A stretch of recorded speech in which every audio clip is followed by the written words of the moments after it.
5 years ago, my fiancé's childhood sweetheart, Lily Lynn, was diagnosed with a terminal illness. He decisively called off our wedding and took her to travel the world to fulfill her bucket list.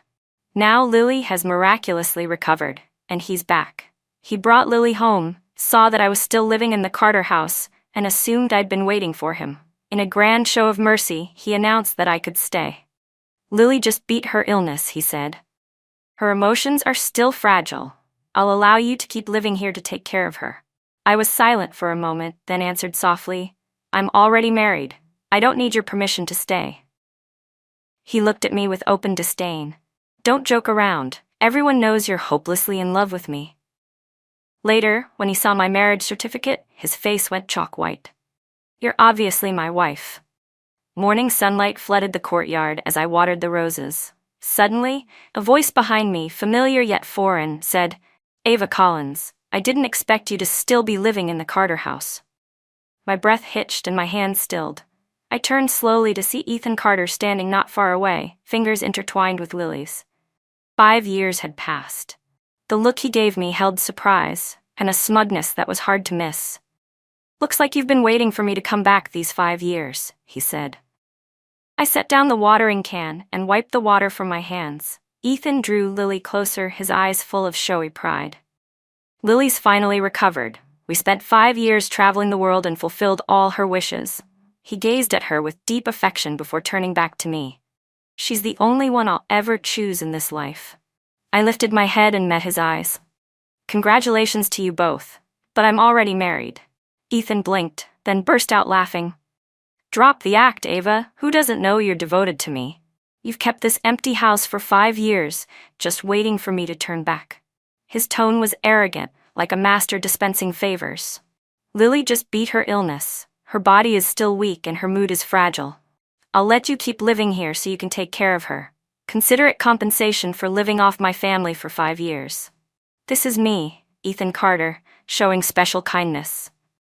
I shook my head and met his gaze steadily. I don't need your permission to stay here.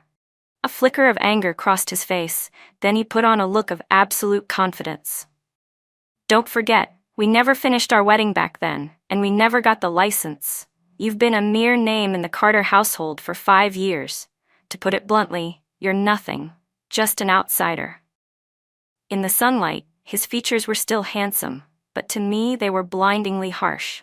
5 years is long enough to see a person's true face. 5 years ago, I stood in a lavish banquet hall in my wedding gown, heart overflowing with joy as I waited for my groom. But Ethan suddenly strode onto the stage, grabbed the microphone, and said, I'm sorry, everyone. Today's wedding is canceled. Lily has been diagnosed with a terminal illness. I have to be with her to the very end.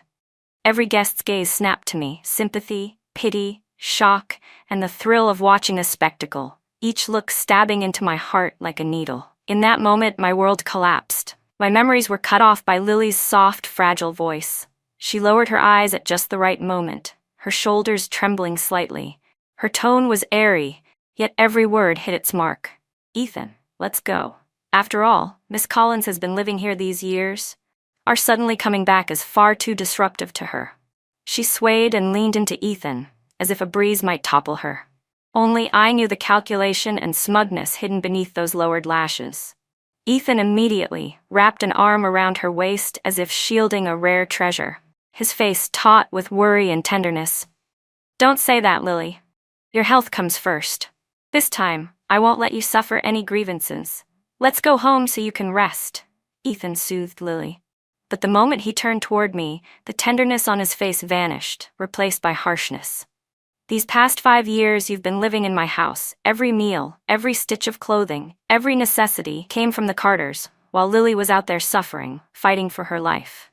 Ava Collins, has your conscience been eaten by a dog? I took a deep breath, forcing down the emotions roiling in my chest, and tried to explain. Ethan Carter, you need to understand.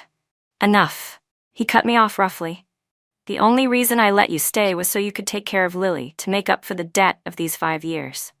Since you're so ungrateful, get out of the Carter house right now. You don't have the right to make me leave, I said, lifting my head, my voice steady. At that moment, the butler Uncle Lee came out after hearing the commotion. "Ah, young master, you've returned." Then he turned respectfully to me. "Madam, the master called earlier to say he'd be home 30 minutes ahead of schedule. He's already on the way." The moment I heard that, my tense body finally relaxed. Good, since Liam Carter was coming home, there was no need to waste more words on these two hypocrites. Ethan seemed not to hear a thing we'd just said.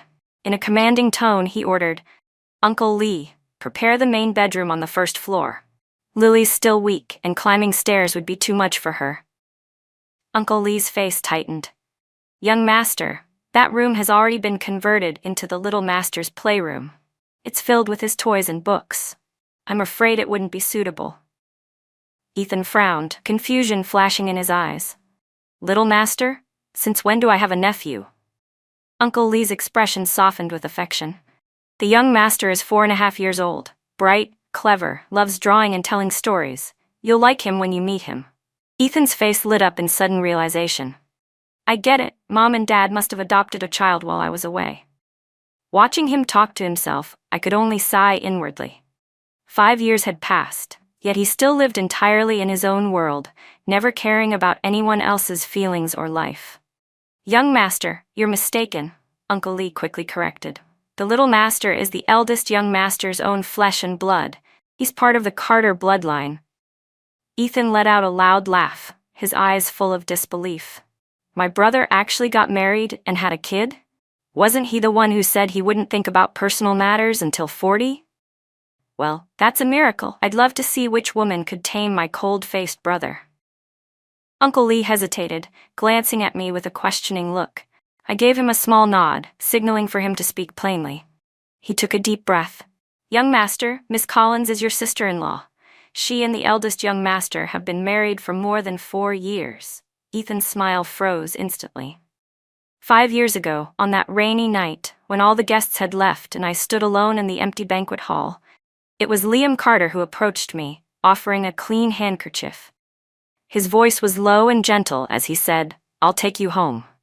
From then on, Liam began to appear frequently in my life. He never mentioned Ethan, only quietly stayed by my side, helping me through the darkest days. He would bring me steaming late-night suppers when I worked overtime, remember the blooming season of every flower I liked, and on my birthday, gift me the dream I'd cherished for years, my own design studio. Love slipped into my life quietly, almost without my noticing. Before long, we held a simple but warm wedding. No grand spectacle, only the closest family and friends to witness our happiness. Ethan's body went rigid, his Adam's apple moving up and down with difficulty. After a long while, he finally found his voice and burst into a sharp, mocking laugh. "Don't be ridiculous. My brother could never marry you. He's always had impossibly high standards. How could he possibly be interested in an ordinary woman like you?" "Uncle Lee? Did she bribe you? She must have taken advantage of my absence these past few years to deliberately get close to my brother, trying to use the chance to climb up the social ladder." Uncle Lee wiped the sweat from his forehead. "Young master, Miss Collins truly is your sister-in-law. She and the eldest young master are deeply in love, and the little master will be starting kindergarten soon." Ethan looked at him as though he'd just heard the most absurd story in the world, let out a mocking laugh, and jabbed a finger toward me. "You? My sister-in-law?"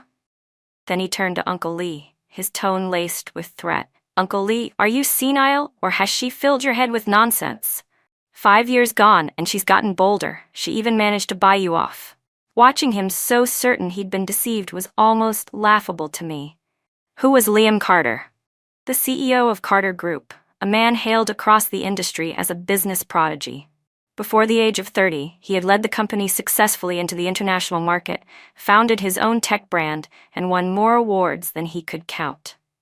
In the entire Carter family, aside from my father-in-law, no one dared easily go against his decisions. And Liam had never once relied on family resources. He'd earned every ounce of respect through his own ability. The idea that he would allow me to use him to gain status was nothing short of a fantasy. In the early days of our marriage, I thought Liam had only taken me in out of sympathy and responsibility. I even secretly packed my suitcase, planning to leave once the scandal had passed. But the day I dragged my luggage to the door, he was standing there, holding a huge bouquet of sunflowers, his voice carrying a barely noticeable trace of hurt. "Why are you leaving? I didn't marry you out of pity. I married you because I truly love you." In that moment, I saw the sincerity and tenderness in his eyes, like a ray of light dispelling all my unease. From then on, I never doubted our marriage again. In these 5 years, I've had real love, a sweet little boy named Noah, and a career I'm passionate about. My life is 100 times fuller and happier than before. I shook my head, keeping my tone as calm as possible. "Ethan, 5 years have passed. Things have changed. You're overthinking this." Lily crossed her arms over her chest, her gaze dripping disdain. "Sister, you really are scheming, replacing all the other servants, winning over the old butler. You've been plotting this for so long." Before she could finish, I flung the water from the cup in my hand straight into her face. "Say that again." Ethan's face twisted with anger. "Ava Collins. I was even planning to give you $2 million as compensation so you'd sensibly leave the Carter family. Clearly, I've been far too kind. You've taken full advantage, enjoying the title of Mrs. Carter and all the luxury that comes with it for 5 years, while Lily endured pain and suffering and had to live here under your torment. Now, I order you to kneel down and apologize to Lily immediately." Uncle Lee's expression darkened, and he quickly stepped forward to stop him. "You mustn't, young master. Miss Collins is your sister-in-law, a senior in the family. How could you make her kneel?" If the master heard of this, I rose slowly to my feet and walked forward, my face completely expressionless. A flicker of triumph flashed in Lily's eyes, the corners of her lips lifting despite her attempt to hide it. She even stepped forward, putting on an air of magnanimity, ready to accept my apology. I stopped in front of her, and her smile grew brighter, only for me to walk right past her. I crouched down, opening my arms wide just as Noah came running full speed down the garden path, covered in dirt and clutching a fluttering butterfly in his small hands. "Mommy," he called out. Noah ran toward me, throwing himself into my arms with uncontained excitement. "Mommy, look, I caught a butterfly." Carefully, he opened his small palm to reveal a beautiful blue butterfly resting there, its wings gently spreading. I stroked his soft hair. "That's amazing. You caught such a beautiful butterfly. But the little butterfly needs to go home to find its mommy. How about we let it go?" Noah, sensible as ever, nodded and watched the butterfly fly away before tilting his face up to me again. Ethan stood frozen, staring at the scene. His expression shifted from shock to disbelief as his gaze locked on Noah's face. His voice trembled. "Ava Collins. Where did this kid come from? You promised that in this life, you would only have children with me." I bent down to pick Noah up, feeling only a wave of helplessness and bitter amusement. 5 years had passed, yet he still lived in his own fantasy, convinced the whole world revolved around him. Lily's eyes flickered, and her voice came soft but laced with clear mockery. "Ethan, don't be upset, but you know, this boy really does have some resemblance to you when you were little. Miss Collins, you didn't go find some random kid to pretend, did you?" Before she could finish, Noah frowned deeply, hugging my neck tight. "Mommy, this lady talks really weird. Is she a bad person?" The innocence of his words hit exactly where it hurt. Lily's face froze, her composure cracking. I suppressed a smile and patted Noah's back. "Don't say that. She's a guest." But Noah wriggled out of my arms, planting himself firmly in front of me with his little hands on his hips. "You're not allowed to bully my mommy. I'll protect her." Ethan's face darkened to an icy shade. "Shut up, you little bastard. Who said you could talk?" Those 3 venom-laced words, little bastard, stabbed into my heart like poisoned needles. I clenched my fists, forcing myself to resist the urge to slap him. Kneeling down, I spoke softly to Noah. "Sweetheart, go wash your hands with Grandpa Lee, okay? Daddy will be home soon." Uncle Lee immediately understood, taking Noah's hand. "Come on, little master. Let's wash up, and then you can give your daddy a surprise." Just then, the sound of a car engine came from outside the courtyard. I let out a quiet breath of relief. Reinforcements had arrived. Mr. and Mrs. Carter hurried into the courtyard. The moment Mrs. Carter saw Ethan, her eyes turned red and she rushed forward to hug her son tightly. But when Mr. Carter's gaze landed on Lily, his face darkened dangerously. "Who gave you permission to bring this woman back here?" Mrs. Carter quickly tugged at her husband's sleeve, whispering, Enough. Do you want your son to run away from home again? Ethan tightened his hold on Lily's waist and straightened his back. Dad, Mom, I'm going to marry Lily this time, and no one is going to stop me. I had no interest in listening to his bold declarations. My eyes went past them to the familiar black sedan that had just pulled smoothly through the gates and stopped a short distance away. The car door opened, and that tall, steady figure stepped out. The moment I saw Liam Carter, my heart finally settled. Liam walked into the courtyard with his calm, unhurried stride. His gaze slid over Ethan as though he were just a stranger. Then he came straight to my side and gently took my hand. Noah? He asked softly. Only then did Ethan seem to realize he'd been completely ignored. Straightening his posture with a hint of provocation, he spoke. Brother, you're just in time. I'm officially telling you, Ethan said, his tone full of certainty. I'm going to marry Lily. As for Ava Collins, he cast me a glance, his voice dripping with condescension. Since you waited for me for 5 years, you can keep staying in the Carter house as a maid or something. That's me being as generous as I can be. He paused, then raised a hand to point toward the direction where Noah had just left. But that kid, Noah, has to go. My child can only be the one I have with Lily. At last, Liam Carter turned his eyes toward him. His gaze was calm and without a ripple, yet it carried an invisible weight. He stepped forward slightly, placing me subtly behind him. His voice was quiet but carried clearly to every ear present. He's my son. Why should he leave? Hearing that, Ethan stumbled back half a step, his eyes wide with disbelief. That kid. You mean he's yours and— Yes, Liam cut in evenly. He's mine and Ava's. He reached into his jacket and pulled out our marriage certificate, opening it to show the photo of us together. Ethan's face drained of color instantly. But she's my wife.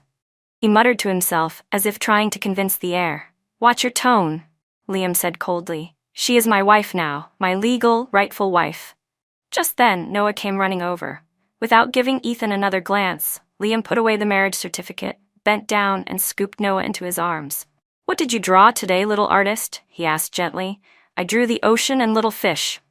Noah beamed, wrapping his arms around Liam's neck. Daddy, I want to see your new designs. That warm father-son moment only made Ethan's face turn even paler. Impossible.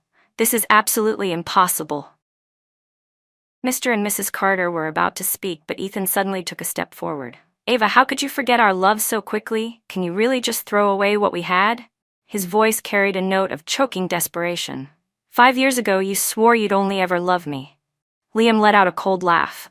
Is that so? Just like how you swore on your wedding day to take care of her for the rest of your life, and then turned around and left with another woman? What right do you have to talk about love? You don't even know what love is. Ethan's face turned the color of iron, and he was about to retort when Mr. Carter's stern voice cut in. Enough, Ethan. Mr. Carter's gaze was sharp and unyielding as it landed on his younger son. When you abandoned Ava, did you ever think about her feelings? For the past 5 years, it was Liam who stayed by her side through her hardest times. What right do you have to come back now and accuse anyone? But Dad, I didn't. Mr. Carter's voice rose. Liam and Ava's marriage has mine and your mother's blessing. You will respect that. Mrs. Carter stepped forward, giving Ethan's shoulder a gentle pat. Son, some things once missed are simply missed. You need to move on. Ethan's gaze was hollow as it lingered on Noah in Liam's arms. That crisp, happy daddy still echoed in his ears. He couldn't accept it, that the Ava Collins who once belonged only to him was now his brother's wife, with a child this big. Beside him, Lily's mind worked quickly. Sensing the atmosphere turning sharply against them, she suddenly pressed a hand to her chest, her face paling. Ethan, I'm not feeling well. Ethan's attention snapped to her instantly. He hurried forward to support her. Lily, what's wrong? Let's get you to the hospital. He lifted her into his arms and strode toward the exit. As they passed me, he paused for a fraction of a second, his eyes lingering on me with a complicated mix of emotions, resentment, unwillingness. Ava Collins, this isn't over, he murmured low, before carrying Lily out of the Carter estate without looking back. 3 days later in the afternoon, I was in the study organizing my design drafts when the doorbell rang. Opening the door, I found Ethan standing there. In just a few days, he looked like he'd lost weight. His eyes were bloodshot. Ava, can we talk? I hesitated for a moment, but in the end, I still let him in and led him to the living room. His gaze swept around the room before finally landing on the family portrait hanging on the wall. His Adam's apple bobbed. In the photo, Noah was in Liam's arms, and I was leaning against them, smiling with ease. These past 5 years. Ethan's voice was dry and hoarse. Not a single day went by that I didn't think about you. I picked up the glass of warm water beside me, not responding, simply watching him perform. That year, I left you because I had no choice. Lily threatened that if I didn't go with her, she'd kill herself. A cold laugh escaped me. So you decided that, on our wedding day, in front of all our guests, you would abandon me? Ethan lowered his head, his voice pleading. But my feelings for you were real. Ava, give me one more chance. Just one. I can give you and your child the best life, better than my brother ever could. I stood and walked to the window, looking out at the greenery bathed in the golden light of the afternoon. Ethan, my life now is already very good. I turned back, meeting his gaze steadily. You can't give me what I want. You couldn't 5 years ago, and you certainly can't now. Watching the way his shoulders slowly sagged, I continued. I love Liam Carter. He's given me respect, stability, and a real home. Those are things you'll never understand. Ethan's face went pale. He opened his mouth to speak, but before he could, the doorbell rang. I opened the door to find Lily standing there. Without waiting for my response, she pushed past me into the house. The moment she saw Ethan, her expression darkened. Well, Ethan Carter, I've been looking for you all day, and here you are hiding out. Then she turned on me, her eyes brimming with hostility. Ava Collins, you really don't give up, do you? You're already married to Liam, yet you still seduce my Ethan. I looked at her calmly. Lily, watch your words. This is my home, and I have every right to ask you to leave. Leave? She let out a sharp, mocking laugh. Who do you think you are? Liam only married you out of pity. Who knows how much he secretly despises you? Is that so? A cold voice came from the doorway. None of us had noticed when Liam appeared there, his expression stormy. Striding in with long, decisive steps, he brushed past me, and before Lily could react, a sharp smack echoed through the room. His hand had landed hard across her face. Lily staggered to the side, clutching her cheek, staring at him in shock, her eyes wide with fear. Get out, Liam said, his voice as cold as ice. This is your last warning, Lily. If I hear you slander Ava again, you will pay the price. Humiliated and furious, Lily grabbed Ethan and stormed out, but not before throwing me one last venomous glare. That night, I received a text from an unknown number. You think you've won? Just wait. I'll make sure everyone knows how filthy you really are. The next morning, my phone buzzed non-stop with notification alerts. Opening it, I saw that social media had exploded. A post titled, "The True Face of a Wealthy Family's Daughter-in-Law," from mistress to climbing the ladder, was being shared everywhere. It was full of vile slander about me, claiming I had been involved with Liam long before and had deliberately approached Ethan just to get into the Carter family. It even insinuated that Noah wasn't Liam's child. My hands trembled uncontrollably. These vicious lies had already begun to affect my work. Several important clients called to say they wanted to pause our cooperation. Years of hard work felt like they were about to be destroyed overnight. When Liam saw what was happening, he immediately contacted the PR team and the lawyers, instructing them to start collecting evidence to file a lawsuit. Don't worry, he told me. I've already sent someone to trace the source of that post. 3 days later, the tech team confirmed that the IP address of the post came from the hotel where Lily had been staying long-term. The evidence was undeniable. At the same time, the people Liam had sent to verify Lily's medical history came back with a shocking discovery. The doctor who had been in charge of Lily's case reviewed her old records and compared them with her most recent checkup results. He was stunned to find that her health was completely normal. She had never suffered from any illness at all. Her so-called terminal disease had been nothing but an act, a 5-year-long scam. Liam laid the evidence out in front of Ethan. Within moments, Ethan had driven straight to Lily's hotel. You've been lying to me for 5 years? He roared as he burst into the room, his face dark with rage. He grabbed Lily by the throat. You were never sick, were you? Answer me.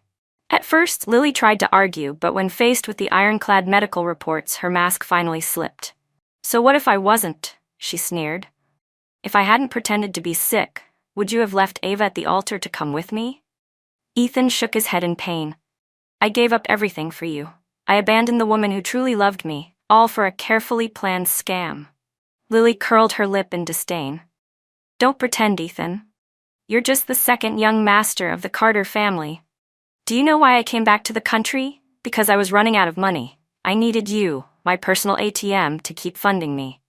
Ethan staggered back a few steps, the last shred of tenderness in his eyes disappearing completely. Rage overtook him. "Get out. Get out of my life." That night, Ethan sat alone in the corner of a bar, downing one glass of strong liquor after another. In his mind, the past 5 years replayed in a haze of regret and foolishness. In the early hours of the morning, drunk and reeking of alcohol, he posted on his social media, "Ava, I was wrong. Completely wrong. I never should have let you go. Give me another chance, come back to me." The post was accompanied by a photo from our college days, when we were still young and innocent, full of dreams for the future. The post quickly caused a stir. Countless media outlets took screenshots and reported on it. Soon, the hashtag about the Carter family's second young master publicly confessing to his sister-in-law shot to the top of the trending list. When I saw the news, embarrassment washed over me. I immediately tried to call Ethan to tell him to delete it, but he never answered. When Liam saw the reports, his face didn't change much, but the pressure in the air around him was suffocating. Over the next few days, he seemed like a different man, speaking less, spending even less time at home. Often, when I went to bed, he still hadn't returned, and when I woke up, he was already gone. The dining table was left with only me and Noah, the atmosphere so quiet it felt oppressive. A week later, Ethan's newly opened company suddenly received a notice. Due to suspected commercial infringement, they were ordered to suspend operations for rectification. Even Ethan, slow as he could be at times, immediately understood whose doing this was. Like an enraged lion, he stormed into the Carter Group headquarters, crashing his way up to the top-floor CEO's office. "Liam Carter, you've gone too far. Who gave you the right to shut down my company?" Liam calmly set down the document in his hand. "It's just business competition. Your company infringed on our patents. I'm handling it by the book." "Bullshit." Ethan slammed his hand on the desk. "You're doing this because of my social media post. You're taking revenge on me."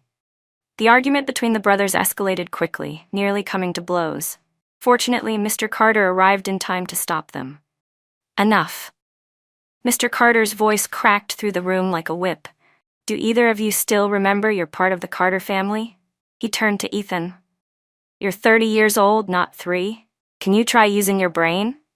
Do you have any idea how much trouble that post caused for Ava and Liam? Was it not embarrassing enough for the Carter family already?" Ethan lowered his head and said nothing. That night, Liam came home unusually having had a drink. There was a vulnerability and unease in his eyes I had never seen before. "Ava," he said suddenly. His voice was low and hoarse. "Ava, I'm afraid of losing you." I froze, unsure what to say. He went on.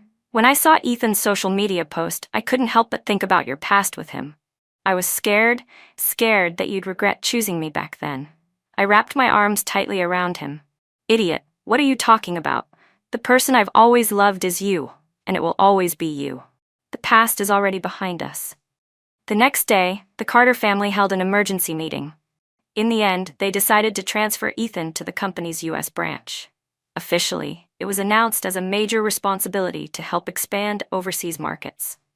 In reality, it was to get him away from the chaos here and prevent further trouble.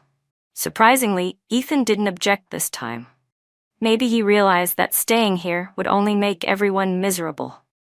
I thought life was finally settling down. One bright, early autumn morning, I was taking Noah to kindergarten when I spotted a familiar figure loitering suspiciously near the school gate.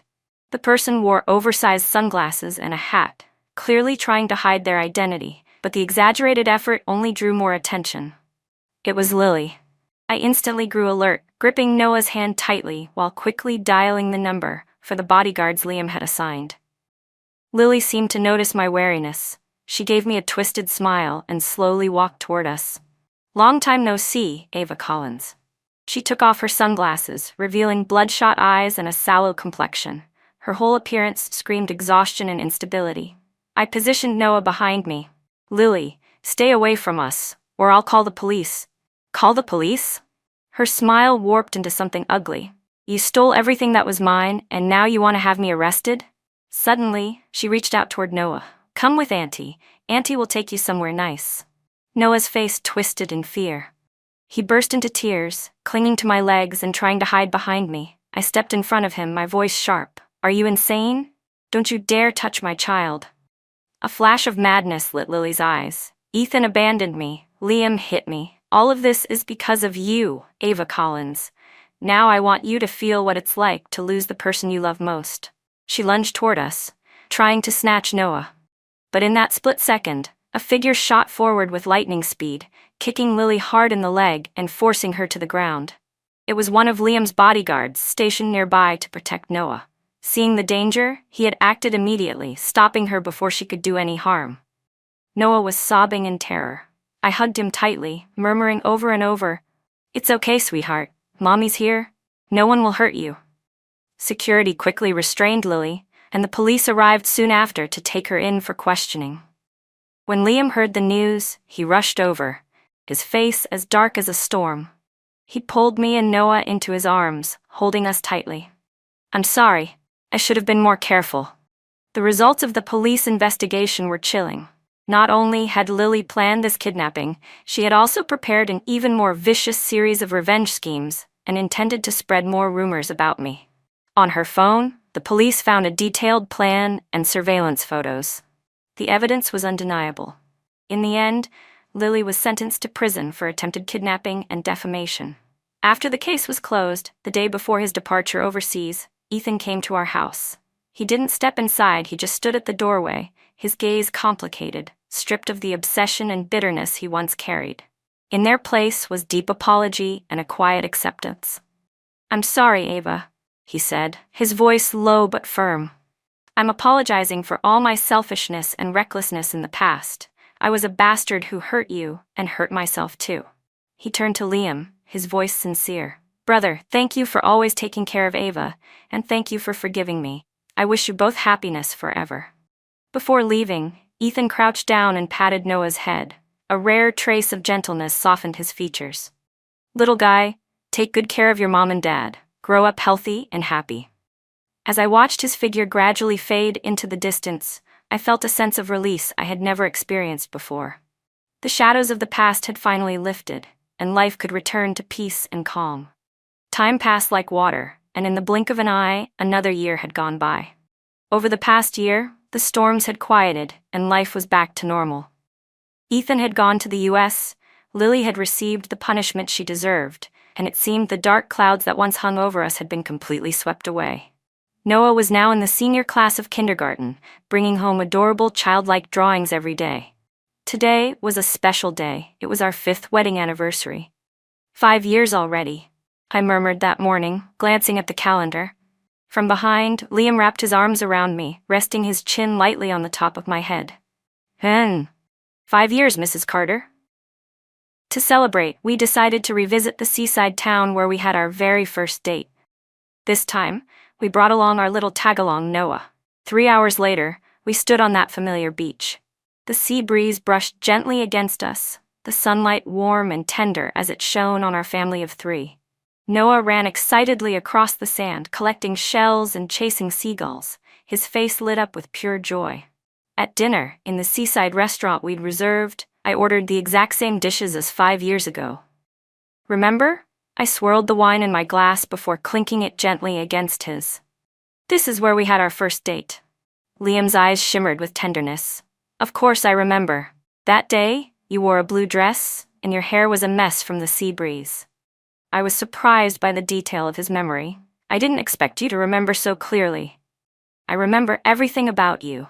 He took my hand, his gaze full of love. Under the moonlight, we walked along the beach. Noah was at the hotel's children's play area, so it was just the 2 of us.